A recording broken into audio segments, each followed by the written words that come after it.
Bonjour à tous et bienvenue. Voici les titres de ce jeudi 22 mars 2023.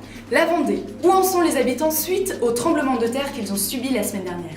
Élection présidentielle. Où se situe Emmanuel Macron face à tous ses concurrents un mois avant l'élection? Tout de suite, la loi sans marque, no name. 5 ans après, où en sont les Français et comment vivent-ils? Retrouvons tout de suite notre envoyée spéciale, Marine Touré. En ce 22 mars 2023, nous célébrons les 5 ans de la loi No Name sur les bancs de l'Assemblée nationale. Cette loi censée mettre fin à l'intégralité des marques en France, notamment à l'égalité sociale, la fin de la discrimination et une meilleure perception de produits. Il y a 5 ans, les Français se ruaient dans les magasins pour consommer le maximum de marques possibles. On fait beaucoup de crédit à la consommation pour acheter des voitures et de l'électroménager. Un monde sans marque paraissait inimaginable pour les Français. Faisons un bilan des marchés parallèles et de leur quotidien. De nombreux chasseurs de marques ont développé un marché parallèle. Ils revendent des produits de marque de l'époque sur un marché noir. Nous sommes allés à leur rencontre dans les rues de Lille. Ces chasseurs de marques y trouvent un complément de revenus confortable en raison d'une forte demande.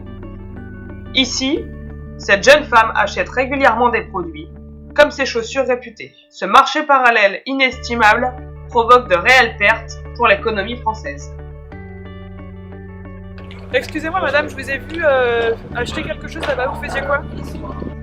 Je viens de m'acheter des chaussures. Et c'est quoi comme chaussures? Vous pouvez me dire quelle marque? Je préfère pas en parler. Et me montrer peut-être ce que c'est? Bah oui. Est-ce que ça serait une marque qu'on appelait Louboutin à l'époque? Vous savez que c'est illégal? Oui, c'est pour ça que je préfère rester discrète. Cette femme est l'une des dernières chasseuses de marque en France.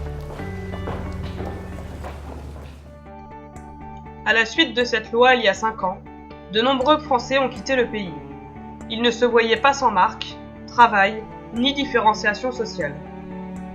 Aux États-Unis parce que je suis une blogueuse française très connue. Je n'avais plus de travail, je pouvais plus faire la promotion des marques que j'aimais en France.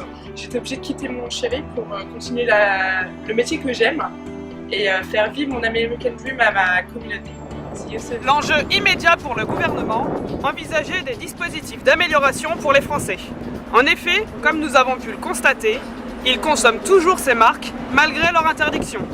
L'Élysée continue de creuser le manque à gagner de l'économie française entre développement du marché noir et migration de jeunes dans des pays qui prônent la liberté de consommation. Où cette loi va-t-elle nous mener ?